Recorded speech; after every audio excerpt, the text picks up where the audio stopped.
பிசாசானவன் ஏவாளை கர்த்தரிடமிருந்து பிரிக்க விரும்பவில்லை. ஏனெனில் பிசாசுக்கு தெரியும், ஏவாள் மட்டும் கர்த்தருடைய வார்த்தைக்கு கீழ்ப்படியாதிருந்தால் கர்த்தர் ஏவாளை அழித்து ஆதாமின் விலா எலும்பிலிருந்து இன்னொரு ஏவாளை உண்டாக்கி ஆதாமுக்கு கொடுத்திருப்பார்.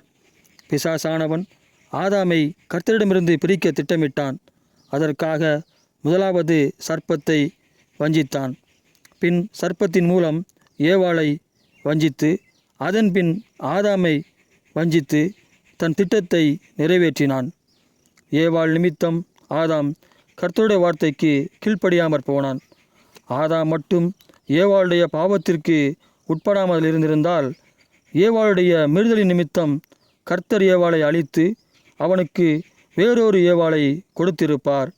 ஆனால் ஆதாம் ஏவாள் மீது கொண்ட அன்பின் நிமித்தம் அவளை காக்க மனதாகி ஏவாளுடனே கூட அவள் பாவத்திற்கு உடனாளியானான். அதனால் ஆதாம் சபிக்கப்பட்டான். அந்த சாபம் அவன் மீதும் அவனுடைய சந்ததிகள் மேலும் வந்தது. முதலாம் ஆதாம் தன் மணவாட்டியின் நிமித்தம் பாவத்துக்குட்பட்டான். ஆதாம் மீறுதலின் நிமித்தம் ஏவாளை மரணத்தினின்று காப்பாற்றினான். அவள் மீது கொண்ட அன்பின் நிமித்தம் சபிக்கப்பட்டான், பாடுபட்டான். நாமும் ஏவாளைப் போல தேவனுடைய வார்த்தைக்கு கீழ்ப்படியாமற் போனோம். உலகம் தன் அழகினால் வலைவிரித்த பொழுது அதன் ஆசை இச்சைகளை இன்பமென கருதி உலகத்துடன் பொழுதுபோக்குவதை நல்லதென்று கண்டு இவைகளின் நிமித்தம் கர்த்தருடைய வார்த்தைகளுக்கு செவிகொடாமல் உலக வாழ்க்கையின் மீது ஆவல் கொண்டு நம் சுற்றத்தார் போல் வாழ உடன்பட்டு கர்த்தருடைய வார்த்தைக்கு கீழ்ப்படியாமற் போனோம். அது நிமித்தம் நாம் கர்த்தருடைய கோபத்திற்கு உள்ளாகி கர்த்தர் நம்மை இல்லாமற் போகும்படி அழிக்க சித்தம் கொண்டு தம் கையை நம்மீது நீட்ட நினைத்த போது நம் மணவாளனாகிய இயேசு கிறிஸ்து தன் மணவாட்டிகளை மரணத்தினால் அழிந்து போகாமற் காக்கும்படிக்கு நமக்காக நம் பிதாவிடம் வேண்டுதல் செய்தார். ஆதாம் ஏவாள் மீது கொண்ட அன்பினால் அவளுடைய பாவத்திற்கு அவன் உட்பட்டது போல இவர் நம்முடைய பாவத்திற்கு உட்படாமல் நம் பாவங்களை எல்லாம் அவர் தோளின் மீது சுமந்து பிதாவினிடத்தில் நமக்கு இரக்கம் உண்டாகும்படி நம் மீறல்களை அவர் மீது ஏற்றுக்கொண்டதால் அவர் நமக்காக பாவமானார். அவர் உலகத்தில் பாவம் எதுவும் செய்யவில்லை, நமக்காக பாவமானார். நம்முடைய பாவங்களை அவர் ஏற்றுக்கொண்டபடினால் பாவங்களின் நிமித்தம் மரணத்திற்குட்பட வேண்டியதாயிற்று. நம் மீறல்களினால் அவர் அடிக்கப்பட்டார், துன்பப்பட்டார், அவமானப்படுத்தப்பட்டார், சபிக்கப்பட்டார், வேடிக்கையாக்கப்பட்டார், முகத்திலே துப்பப்பட்டார்.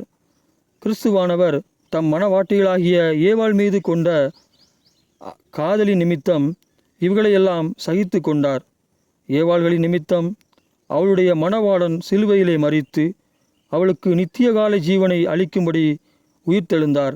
முதலாம் ஆதாம் பாவத்துக்குட்பட்டு ஏவாளை மரணத்தினின்று காப்பாற்றினான்.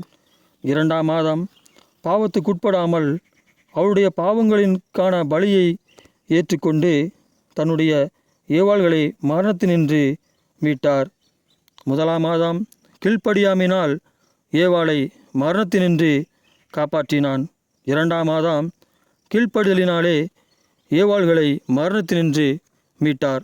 மணவாளனே மணவாட்டியின் ஜீவனுக்கு உத்தரவாதம் பண்ணுகிறபடியால் நானும் என் பரிசுத்த நடக்கையினாலும் கிறிஸ்துவுக்குரிய கிரியைகளாலும் நோவா தன்னுடைய மனைவியை மீட்டு கொண்டது போல உன்னை மீட்டுக்கொள்வேன்.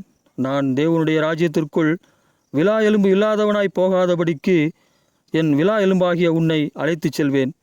ஆனால் நீ லோத்தின் மனைவியைப் போல இல்லாதிருப்பாயாக. ஏனெனில் லோத்தின் நிமித்தமாக அவனுடைய மனைவி ஜீவனுக்காக ஓட தான் விட்டு வந்த உலகத்தை பின்னிட்டு திரும்பி பார்த்து உப்பு தூணானாள். பின்னிட்டு பாராதே என்னும் தேவனுடைய வார்த்தைக்கு கீழ்ப்படியாமையினால் அவள் லோத்துடனே கூட ஜீவனை சுதந்திரித்து கொள்ளாமற் போனாள். அப்படி நீ செய்யாதிருப்பாயாக. நீ என்னோட கூட ஜீவ பாதையில் ஓடி வரும்போது நீ விட்டு வந்த உலக காரியங்களை, உலக பெருமையை நீ பரலோகத்திற்கு எடுத்துக்கொண்டு வர முடியாத அழகானவர்களாக இருந்தாலும் சரி, இன்பமானவர்களாக இருந்தாலும் சரி, விலை மதிப்புள்ளவர்களாக இருந்தாலும் சரி, உன் உறவினர்களாலும் சரி, அவைகளை பின்னிட்டு பாராமல் உனக்கு முன்பாக வைக்கப்பட்ட ஜீவனுக்கேதுவான சுதந்திரத்தை அடையும்படி முன்னானவைகளை நோக்கி என்னோட கூட ஓடிவா.